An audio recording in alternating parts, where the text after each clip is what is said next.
Сағадат Нұрмағамбетов атындағы нөмір 72-ші жалпы орта білім беретін мектептің 2-ші сынып оқушысы Бақытқызы Карима. Абай Құнанбаев өлең сөздің патшасы, сөз сарасы, өлең сөздің патшасы, сөз сарасы, қиыннан қиыстырар ер данасы, тілге желі жылы тиіп, теп-тегіс жұмыр келсін айналасы, көтен сөзбен болғанса сөз арасы, ол ақынның білімсіз бейшарасы, айтушы мен тыңдаушы көрген ада, бұл жұрттың сөз танымас бір парасы. Әуелі хаят хадис сөздің басы, қосарлы байт мысал келді арасы, қисын мен қызықты болмаса сөз, неге айтсын пайғамбармен оны аласы, мешіттің құтпа қоған ғұламасы, мұнажат өлейлердің зәр наласын, бір сөзін бір сөзден қиыстырар әрбірі келгенше өз жамасы.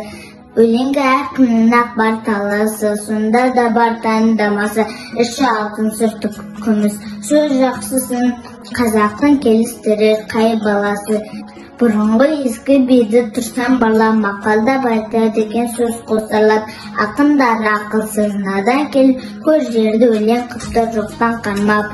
Қобызбен домбыра алып тұрды санап, мақта өлең айтыпты әркімге арнап, әр елде өлеңінен қайыр тілеп кетірген сөз қадам жұртты шарлап, мал үшін тілін безеп жанын жалдап, мал сұрап біреуді алдап біреуді арбап, жат елде қайыршылық қылып жүріп, өз елін байды мақтар құдай қарғап. Қайда бай мақтан шаққа барған таңдап, жиса да бай болмапты қанша малдап. Қазаққа өлең деген бір қадірсіз, бұлжырақ көрінеді солардан да. Батырда айтсам ел шауып алған талып, қызды айтсам қызықты айтсам қыздырмалап, әншейін күн өткізбек әңгімеге тыңдар еді әр сөзін мыңға балап. Мал жиып арамдықпен ұрлап қарлап, қусын десе қуанып жүр алшамда, қақса соқса бір пайда түсемеді, елдің байын елікті жау мұндалап. Мұсабият анамыз сабыр талап, бұларды керек қылмас ешкім қалап, терең ой терең ғылым іздемейді, өтірікпен өсекпен жөндей сабап.